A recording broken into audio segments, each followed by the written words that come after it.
भाई भौणी भितर केवल एतिकी फरक थाए।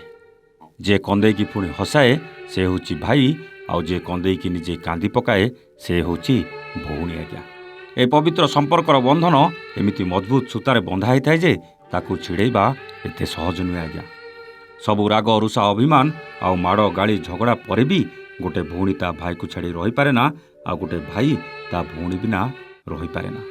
आजिर कहानी सेमिति गोटे भौणी को लेकिन। आज्ञा जे निज भाई को छाड़ी रही पारिनी कि निज भविष्यत कथा को भी भूली पारिनी। ये कहानी नुहे आज्ञा, लुहर काली आ लुहा बड़ी हृदयर कलमरू लेखा जाइतिबा सेई भाई भौणी को कहानी, जहाँ जी समस्त को भाव विहल करदेव एथिरे टिके भी संदेह नहीं। हठात स्कूल भीतर को नवम श्रेणी में पढ़ुवा झील 1.5 वर्षर छुआ को नहीं क्लासरूम में पहुँचला। बेंच उपर बसी पड़ा। समस्ते देखी आश्चर्य होगले। सांग माने भी केमिति गोटे अजब चाहणी रे ताकू देखी चलते। किंतु से झीर बाँ हाथ में छुआ आ डाण हाथ में बही खाता धरी पाठ पढ़ुवा बेले क्लास रे थिबा शिक्षक जेतेबेले से छुआ किए बोली पचारि किछि कहवा आगु से नवम श्रेणीर झीटी कांदिबाकू लागिला। आउ जहा कहला समस्त आखिरे भरी आसीला असुमारी लुह। कहला, सार आज जदि ताकू मु सांगरे स्कूल नहीं न आसबि काली हुए तो मोर पाठपढ़ा सबुदिन बंद हो। मते पढ़ार भी अच्छी आ मो 1.5 वर्षर भाई को बढ़ेबार भी अच्छी। ए कथा थिला ए नवम श्रेणी झील अस्मितार कथा। ये एमिति एक बयस थिला जोटी स्कूल बैग भी भारी लगे। आज्ञा किंतु एई बयस स्कूल बैग सांग को परिवार बोझ को नहीं साथी चलवा एते सहज नुहे। आज्ञा हेले से अस्मिता हार मानिबा को प्रस्तुत नथिला, बरं से कष्टकर यात्रा को आपणे आगो को बढ़िबा को तार से प्रयास आज समस्त उदाहरण सारी सारी। अस्मिता सहित कोल 1.5 वर्षर पुओ हेउची अस्मितार भाई। आज्ञा ए अल्प दिन है अस्मिता ता माँ को सबुदिन हरई सारी। सबुदिन बापा काम को जाए रोजगार करी आनिले चूली जलिब। आउ अस्मिता को ए 1.5 वर्षर भाई को संभाळा पड़े।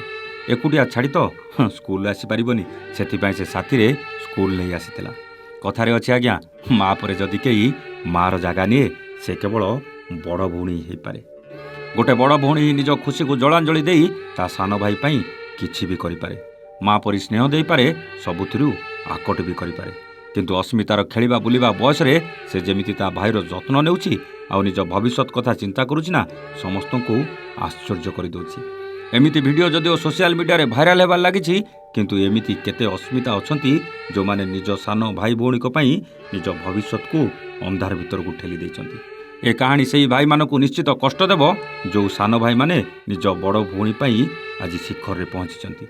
ए कहानी से बड़ भौणी मान आखिरे लुह निश्चित देव जो बड़ भौणी माने जे पिला बेलू निज भाईर जत्न नहीं तांको बड़ करिसेंती, हेले बाहला परे भाई पाखरु दूरेई जाइछंती। ये कहानी नुहे आज्ञा, से भाई भौणी को पवित्र संपर्क जो संपर्क रे राग रुषा अभिमान तो थाए, हेले भल पाइबा भी भरी होकी रही थाए। जो भाई रागी गले टिके कथार बाहे शाशुघर को जीवा कथा कही भौणी को चुड़ाए, से भाई भौणीर बाहाघर ठीक हो गले भौणी घर विदा हो दुखरे सबुठू बेसी कांदी थाए। भौणी भी कम नुहे आज्ञा, सबू परे भी भाईर दुख पड़े ना से निजर लुह को अटकई पारे ना। जानिनी ए कहानी का हृदय को केते छुईथिबो, किंतु एटा को मनगढ़ा कहानी नुहे आज्ञा। ये से नवम श्रेणी में पढ़ुवा अस्मितार हृदयर कथा, जहाँ आज समस्त को अनेक किछि शिखई दे जाइछि। अस्मितार एमिति पदक्षेप को आमे स्वागत करुछु। आज्ञा आपण माने भी जदि आपणक भाई आ भौणी को भल पाउथिबे तेबे कमेंट करी जणैबा सहित अस्मिता को नहीं आपणक मत जणैबाकू जमाई भूलिबेनी। रहुछु, नमस्ते, जय जगन्नाथ।